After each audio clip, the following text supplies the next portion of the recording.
بچو له 950 روپۍ مې ګټلې هغه اوس خدای پاک راته دا بیماري راوسته په کور کې کېنولم اوس مې هېڅ هم څه اوس موږ ته خو ډېر تکلیف دی راته او د شپې مې خوب نه وي حرام مې نه د شپې یې سنبلم کله یو ډکې ته وړم کله بله ډکې ته وړم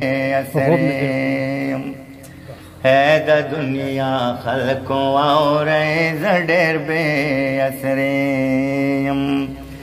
زړه کمې چاو کتو پزړه رے اریم ہے دا دنیا خلقوں اور ډېر بے اسریم مات دا دنیا خلق پا بد نظر قتل کمی سپکی امدار چا دستر گو ما پورے خلدل کمی حاسی دے دنیا تزا راغل بے پیدے اعوذ بالله من الشیطان الرجیم بسم الله الرحمن الرحیم قدرمنو کتونکو نورمن مسخل دا وخت کې زه په کوزدر جندول علاقه شلکنډۍ کې موجود یم قدرمنو کتونکو دلته راسخوا کې یو بیمار معمار چې د خوا راغلی او د دې چې کومه بیماري ده د 2 کالو راسي چې کوم دی هغه د دغه بیمارۍ شکار دی خو تر اوسه پورې د دې دغه علاج کوم روان دی اثر ته نه دی رسېدلی او دغه بیمارۍ چې کوم دی هغه ډېر زیات تنګ کړی دی د غربت سره ښکار دی خبرې اترې ورسره کوو چې تر کومې پورې د علاج کلی دی او اوس چې کوم دی د علاج جاري دی او د پیسو میسو څه طریقه کار کوي څه جوړښت کوي ماماجي نوم دې څه دی نوم مې خان محمد دی د کم وخت نه بیمارې څومره ټایم وشو یا تقریبا 2 کاله وشو 2 کاله وشو چې دا د پوستکي بیماري د باندې راغلې ده ډاکټرانو له کم ځای پورې علاج دی تللی دا مردانه پورې تللی یم کراچۍ پورې تللی یم دغه پورې نصابې پورې تللی یم کمرګره کې مې 2 پیرې علاج وکړو څه ښه والی نه کوي دا کومه بیماري چې تاسو ته لګېدلې ده د دې د وجې نه تاسو ته څومره تکلیف دي یاره چې موږ ته خو ډېر تکلیف دی راته او د شپې مې خوب نه وي حرام مې نه د شپې یې سنبلم کله یو ډکې ته وړم کله بله ډکې ته وړم خو خوب مې بلکل نشته د پیسو میسو څومره پورې چې کوم علاج تا کړی دی څومره دې لګولي دي او آینده لپاره څه پلانینګ دی یاره پیسې خو ما ډېرې لګولې خو څه بیا هم څه دغه نه کېږي اوس آینده لپاره به څه کېږي لکه ستا خو بیماري ښه نه ده د دې لپاره څه شته که نه ستاسو پورې کار دی چې تاسو څومره دغه کوئ که نه همدردي کوئ دغه ستاسو پورې ما خو اوس بلکل نه کېږي دا راته ووایه چې دلته کوم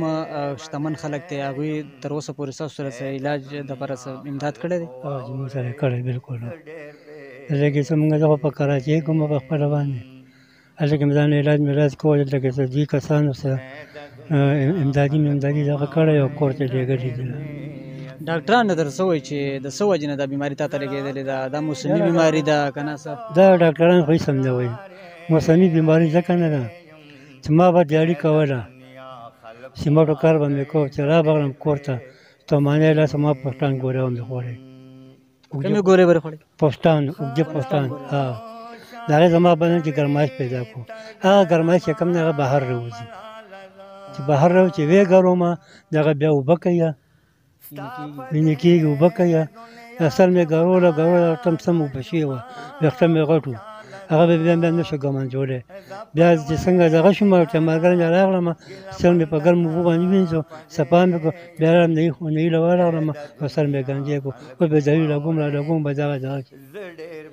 او کار څه روزګار کې اوس خو ته بیمار یې زه خو دغه تلو ملو کار به مې کول ډاکټرۍ به مې بوتله بیلچه به مې وویله خپل بچو له سیمټو مزدوري به یې کوله سیمټو مزدوري به مې کوله دي بچو له 950 روپۍ مې ګټلې هغه اوس خدای پاک راته دا بیماري راوسته په کور کې کېنولم اوس مې هېڅ هم څه اوس مې نه کېږي څو بچي دي ماما ماشاءالله زما خو 15 بچي یو مې لور مې مړه 2 مې لوڼې او 2 مې زامن جواد بڼه ټول خوراکیان دي بچي دې تعلیم کوي که نه څنګه یو دی دغه هلک عمره دی په 8م کې سبق ویه او بل دغه په 5م کې سبق ویه یعنې بچي دې هم د مرستې نشته داسې ده چې نه د مرستې بلکل نشته نو د خلکو نه څه غوښتنې کوي چې د علاج لپاره مدد وکړي یاره بس د خلکو خو خپل هم وایي چې یاره څنګه څه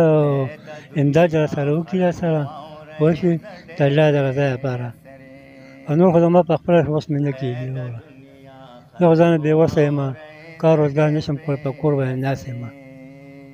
بس او باقي ستاسو دا پروګرام دی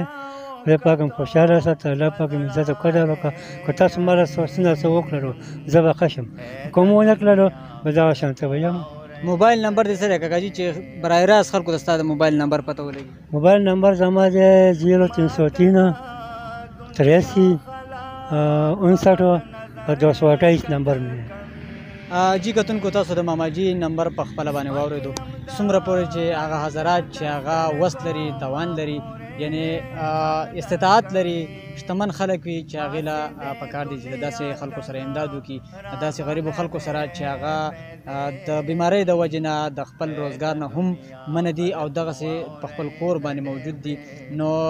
که بل طرف ته هغوی کار روزګار کوي نو بیماری هم نوره پسې زیاتېږي ځکه چې د سیمټو مزدوري محنت مزدوري چې دا د دې سره تعلق ځکه ساتي که دا مطلب دا کار کوي جو دا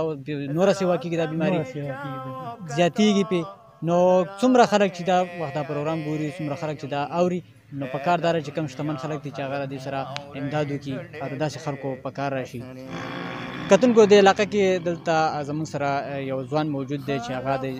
جماعت اسلامي جماعت طلبه سره تعلق ساتي یو نوجوان دی هغې په وینا باندې موږ دلته راغلي یو د هغې سره خبرې اترې کوو چې په دې هکله باندې هغوی څه امداد کړی دی نه دی کړی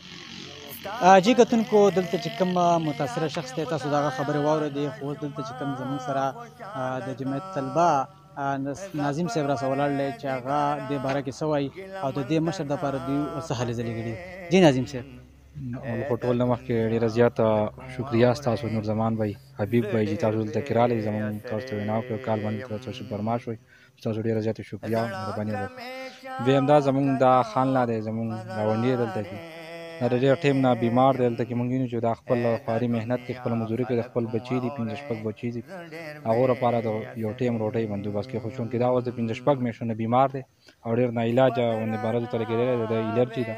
نو دغې لپاره د هم موږ دلته کې ډېرې هلې ځلې وکړې په دې لاکډاون کې ډېر زموږ د چې کوم وس کېدو هغه نو تعاون موږ وکړو خو چونکې زموږ د وس نه باس اوس بار ده نو څومره ثابت استعداد خلک دي څومره خلکو وس کېږي نو هغو ته زموږ د ستاسو د سوشل میډیا او د پرنټ او الکترانیک میډیا باندې په وسادت سره دا درخواست کوم چې دې سړي سره تعاون وکړئ د مرسته وکړئ د به علاج وشي انشاءالله دا به بل ورځ ښه روغ جوړي او دا به خپل د کور د خپل بچو لپاره د حلالې مزدورۍ او مزدوري به کوي کم ستاسو چې الخدمت فاونډیشن یو نظم لري یو په دې غونډه پاکستان کې هغوی د غریبو خلکو سره امداد کوي د هغې په ترو تاسو امداد دوی سره کړی جی بالکل او د دې سره موږ په دې لاکډاون کې تعاون هم کړی دی څه د نغدو په شکل کې څه د فوډ پیکج په شکل کې موږ خپل وس څونه هم کړی دی خو چونکې دلته کې الخدمت چې کوم دی هغه ډېر یو لوی پیمانه باندې کار کوي او ته موږ ویلي د هغو په نوټس کې هم راوځي چونکې د دې سړي چې په علاج باندې کوم خرچه دا ډېره زیاته راځي نو موږ د دغې وجې بلایي نظم سره بار رابطه هم کړې ده خو چونکې هغو داسې موږ ته ریسپانس نه دی راکوي نور چې کوم فوډ پیکج او څه نغد رقم و د هغو سره موږ کړی دی په دې لاکډاون کې مهرباني شکریه ډېره مهرباني جزاک جی کتونکو تاسو د ناظم صاحب خبرې واورېدې چې دا کم مشر دا کم متاثره شوی دی کوم بیماري ورته لګېدلې ده دا یو داسې بیماري ده تقریبا د 2 کالو راسي چې دا بیمار دی دې خبرې تاسو په خپله باندې واورېدې او مختلفو ډاکټرانو سره دې علاجونه وکړه خو دا بیماري چې کوم ده د دې نه د ښه کېدو نه ده بلکې بل طرف ته چې دی دا د غربت شکار دی هغه علاج معالجې دپاره د سره پیسې نشته مخیر حضراتو ته د درخواست دی کوم چې استطاعت لري هغه خلکو ته د درخواست دی چې په ځای د دې چې یاره په نور ځینو کې کوم پیسې ولګي یا مال دولت ولګي نو په دې صحیح ځای کې استعمال کړي چې په کار هم راشي او د انساني ژوند بچ کړي جی